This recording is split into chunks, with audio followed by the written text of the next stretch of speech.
আচ্ছা, এই পৃথিবীতে কতগুলো ধর্মগ্রন্থ আছে? পৃথিবীতে অনেকগুলো ধর্মগ্রন্থ রয়েছে, যেমন ইসলাম, কুরআন, খ্রিস্ট ধর্ম, বাইবেল, হিন্দু ধর্ম, বেদ, উপনিষদ, গীতা, বৌদ্ধ ধর্ম, ত্রিপিটক, ইহুদি ধর্ম, তানাক, তালমুদ। এছাড়াও শিখ ধর্ম, জৈন ধর্ম, বাহাই ধর্ম সহ আরো অনেক ধর্মের নিজস্ব ধর্মগ্রন্থ রয়েছে।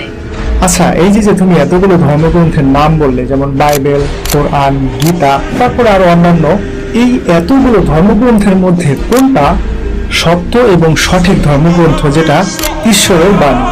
এটা কি তুমি আমাকে বলতে পারবে? দুঃখিত, এটা বলা খুবই কঠিন যে কোনটা সত্য এবং সঠিক ধর্মগ্রন্থ, কেননা সব ধর্মের মানুষই তাদের ধর্মগ্রন্থকে সঠিক ধর্মগ্রন্থ বলে মনে করে। হ্যাঁ, এটা আমি জানি, কিন্তু মনে করলেই তো আর সব ধর্মগ্রন্থ ঈশ্বরের বাণী হয়ে যাবে না। যদি এমন হয় তাহলে তো মহাবিশ্বে অনেক সৃষ্টিকর্তা থাকার কথা, কিন্তু সৃষ্টিকর্তা তো অবশ্যই একজন, এবং সেই একজনের প্রেরিত সত্যি এবং আসল ধর্মগ্রন্থ কোনটি, সেটাই আমরা এই আজকের ভিডিওতে খুঁজে বের করার চেষ্টা করব। আপনার যুক্তিটি একেবারে সঠিক। যদি প্রতিটি ধর্মগ্রন্থকে সৃষ্টিকর্তার বাণী হিসেবে ধরে নেওয়া হয়, তবে একাধিক সৃষ্টিকর্তার ধারণা তৈরি হয়, যা অযৌক্তিক। যেহেতু সৃষ্টিকর্তা একজনই, তাই তার প্রেরিত ধর্মগ্রন্থ একটিই হওয়ার কথা। তাহলে চলো আমরা একটু বিশ্লেষণ করে দেখি, আমরা একটু রিসার্চ করে দেখি যে কোন ধর্মগ্রন্থটি সৃষ্টিকর্তা প্রেরিত আসল ধর্ম।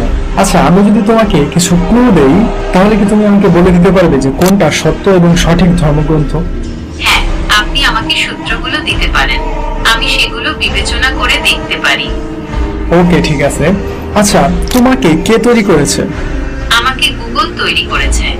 আচ্ছা, তাহলে তোমার রক্ষণাবেক্ষণ কে করে, গুগল নাকি চীনের বাইদু? আমাকে গুগল তৈরি করেছে এবং তারাই আমার রক্ষণাবেক্ষণ করে। আচ্ছা, ঠিক আছে। তাহলে পৃথিবীতে যদি ঈশ্বরের কোনো সঠিক বা সত্য ধর্মগ্রন্থ থেকে থাকে, তাহলে তার রক্ষণাবেক্ষণ অবশ্যই ঈশ্বর করবে, তাই না? হ্যাঁ, আপনার যুক্তিটি যথার্থ। যদি কোনো ধর্মগ্রন্থ সত্যি ঈশ্বরের কাছ থেকে এসে থাকে, তবে তা অবশ্যই সুরক্ষিত থাকবে এবং ঈশ্বরই তার রক্ষণাবেক্ষণ করবেন। ওকে, ঠিক আছে। আচ্ছা, এখন আমি তোমাকে কিছু প্রশ্ন করি, তুমি শুধুমাত্র আমাকে অ্যান্সার দাও, ঠিক আছে?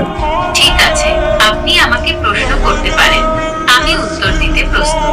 আচ্ছা, বাইবেল, কোরআন এবং গীতা, এই তিনটা ধর্মগ্রন্থের মধ্যে কোনটা সব থেকে বেশি মানুষ পাঠ করে? কুরআন বিশ্বের অন্যতম সর্বাধিক পঠিত গ্রন্থ। এটি শুধু মুসলিমদের ধর্মীয় গ্রন্থই নয়, বরং আরবি সাহিত্যের অন্যতম শ্রেষ্ঠ নিদর্শন। বিশ্বের বিভিন্ন ভাষায় এর অনুবাদ রয়েছে এবং এটি কোটি কোটি মুসলিমের জীবন ও সংস্কৃতিকে প্রভাবিত করে। আচ্ছা, বাইবেল কি পুরোপুরি মুখস্থ করে রাখা সম্ভব? বাইবেল একটি বিশাল গ্রন্থ এবং এর সম্পূর্ণ অংশ মুখস্থ করা খুবই কঠিন। আচ্ছা, হিন্দু ধর্মগ্রন্থের বেদ, এটা কি বেদ বা গীতা, এগুলো কি মুখস্থ করে রাখা সম্ভব? হিন্দু ধর্মগ্রন্থ বেদ অনেকগুলো খণ্ডে বিভক্ত। এগুলো হলো ঋগ্বেদ, সামবেদ, যজুর্বেদ ও অথর্ববেদ। এছাড়াও হিন্দু ধর্মে আরো অনেক গ্রন্থ রয়েছে, তাই সবগুলো গ্রন্থ একসাথে মুখস্থ করা বেশ কঠিন। ওকে, ঠিক আছে। আচ্ছা, কোরআন কি পুরোপুরি মুখস্থ করে রাখা সম্ভব? হ্যাঁ, কোরআন সম্পূর্ণ মুখস্থ করা সম্ভব। বিশ্বে লক্ষ লক্ষ মানুষ কোরআন মুখস্থ করেছেন এবং তাদের হাফেজ বলা হয়। ওকে, ঠিক আছে। আচ্ছা, বাইবেল, কোরআন, গীতা, এই তিনটা বইয়ের মধ্যে কোনটা সব থেকে বেশি মানুষ মুখস্থ করে রেখেছে? কোরআন বিশ্বের একমাত্র ধর্মগ্রন্থ যা লক্ষ লক্ষ মানুষ সম্পূর্ণ মুখস্থ করে রেখেছে। আচ্ছা, এখন তোমাকে আমি একটা প্রশ্ন করি। আচ্ছা, ধরো পৃথিবীতে মহা বিপর্যয় হলো এবং পৃথিবীতে যত ইলেকট্রনিক বস্তু আছে সব নষ্ট হয়ে গেল, এবং যত বই খাতা আছে সব নষ্ট হয়ে গেল। এখন এই ক্ষেত্রে বাইবেল, কোরআন, বেদ বা গীতা, এই তিনটা ধর্মের মধ্যে কোন ধর্মটা আবার পুনরায় লেখা সম্ভব?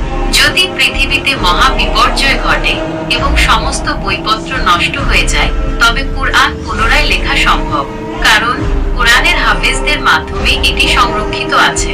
বাইবেল এবং বেদ, গীতা পুনরায় লেখা কঠিন হবে। আচ্ছা, শুরুতে আমি তোমাকে একটা প্রশ্ন করেছিলাম যে তোমাকে কে তৈরি করেছে? গুগল তৈরি করেছে, তাই তোমার রক্ষণাবেক্ষণ কে করে? গুগল করে। তো ওরকম পৃথিবীতে যদি সৃষ্টিকর্তার সত্য এবং সঠিক কোনো ধর্মগ্রন্থ থেকে থাকে, সেটা সৃষ্টিকর্তাই রক্ষণাবেক্ষণ করবে।